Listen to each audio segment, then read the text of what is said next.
পশ্চিম যোৰহাটৰ আজানগাঁও আলিমূৰত ভয়ংকৰ পথ দুৰ্ঘটনা। প্ৰত্যক্ষদৰ্শীৰ মতে দুৰ্ঘটনাত পতিত হোৱা বাহনখন চিনেমাৰ কয়দাৰে পথৰ ওপৰত ৩-৪ লুটি মাৰি যাত্ৰী বাহিৰলৈ ছিটিকি পৰে। ইতিমধ্যে 2জন মৃত্যু হৈছে বুলি জানিব পৰা গৈছে। আনহাতে বাহনখনত মুঠ 4জন ছাত্ৰ-ছাত্ৰী আছিল বুলি ইতিমধ্যে তথ্য লাভ কৰা হৈছে। সংকটজনক অৱস্থাত GMCHলৈ প্ৰেৰণ কৰা হয়। আনহাতে আহতসকলক ক্ৰমে যোৰহাট চিনামৰাৰ খুছবু নোভেল, শোণিতপুৰৰ আৰিনা বড়ো, গোৱালপাৰাৰ মুস্তাফা মুজাহিদ আৰু ইৰফান হুছেইন। আহত আটাইকেইজন কাজিৰঙা ইউনিভাৰ্চিটিৰ ছাত্ৰ বুলি জানিব পৰা গৈছে।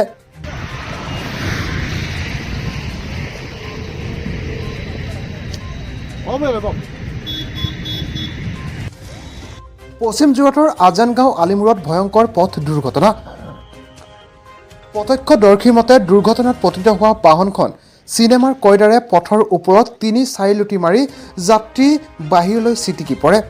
ইতিমধ্যে 2জন মৃত্যু হৈছে বুলি জানিব পৰা গৈছে।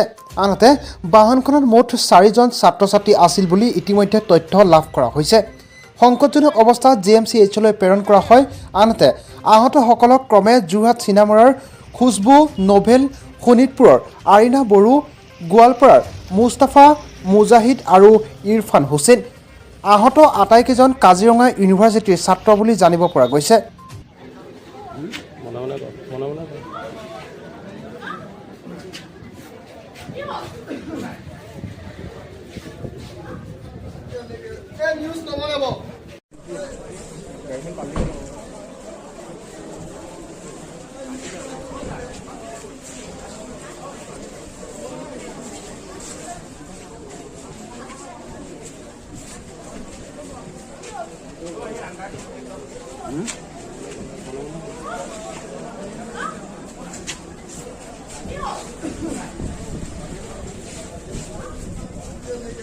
নিউজ নবনাব, মোৰ লগৰ হেৰিয়া নিউজ নবনাব।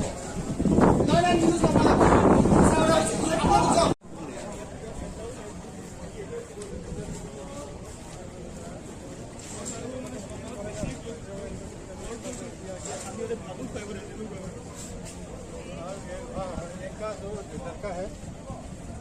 जो डेट हुआ है उसका